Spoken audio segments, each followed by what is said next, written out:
So the game that I chose for my controversial video game analysis is called Shadow Warrior. This game came out in May of 1997 and was developed by 3D Realms. It's a first-person shooter game where you play as the character Lo Wang.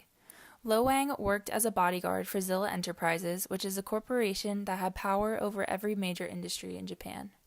Things get sour and Lo Wang ends up quitting his job. He then shortly finds out that some of the men that work for Zilla killed his old master. Wang decides to get revenge for his old master's death, so he fights his way through the game to fight Zilla himself. This game was labeled as controversial due to insensitive and inauthentic depictions of the East Asian society and culture. After hearing this, I now know that Lo Wang's name isn't just a coincidence. 3D Realms responded to these accusations by saying that they didn't intend to make a racist game, but they did want to use a blend of Asian culture to create a game that's fun and parodies bad kung fu movies. Racism and stereotypes play a huge role in today's society, so I'm not sure how well these games would go over if it came out today.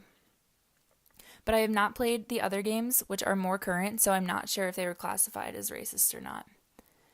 The original Shadow Warrior series is made up of 3 games called Shadow Warrior, which is the game that I played, Shadow Warrior Twin Dragon, which came out in 1998, and Shadow Warrior Wanton Destruction, which came out in 2005. I'm not one for first-person shooter games, but I know that other people enjoyed all of these games based off of their ratings and their reviews. I downloaded this game for free on Steam and played it on my laptop.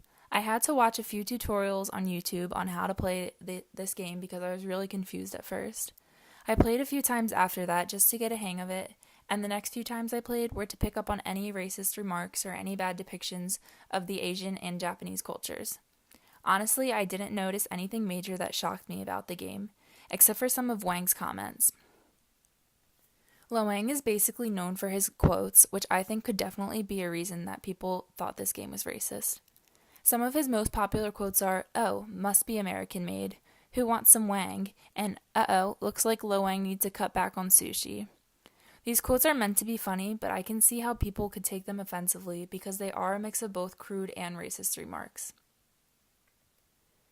After reading reviews on a forum about the game, a handful of people think that it's more stereotypical than it is racist.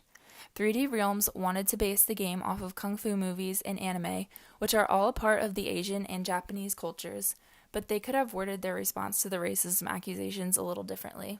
But I really don't think that it was their intention to cause any issues. There is also a lot of violence in this game, but what else would you expect from a first-person shooter game? After reading some more reviews about this game, a lot of people have said that this is similar to Duke Nukem 3D due to the over-the-top violence and crude humor. Violence is one of the most popular genres of video games, and personally, I have never been a fan of many violent games, but I would say that this game is just as violent as any other video game out there. You kill the demons, it's pretty bloody, you run around looking to kill other demons, and then the cycle repeats itself. It's a pretty straightforward game after you get the hang of it, and they give you a lot of different weapons to use to kill the demons, so you are never without a weapon, which is very helpful. When you kill the demons with the swords, you see them actually get sliced in half, which is where the over-the-top violence comes into play. Sometimes their heads are on one side of the screen, while their bodies are on the whole other side of the screen. This could be pretty disgusting to people who get queasy when playing or watching these types of games, but the graphics aren't too great, so it's not that bad. I know that in some games like this, the bodies sometimes disappear after you kill them, but in this game, the dead bodies stay and just lay there on the ground. That was really the only thing that I noticed about the violence in this game. To make your way throughout the game, you need to collect different keys to open different doors while trying not to get killed by the demons. I'm definitely not the best at these types of video games, so unfortunately, I could only get one key, so I didn't get very far into the game, but I also kept getting killed, which was really annoying me.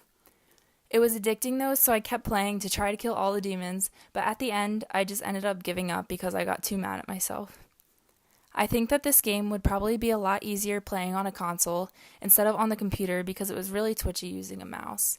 If you can look past the bad Asian jokes, a lot of people still enjoy playing this game today because they like the older style of first-person shooter games.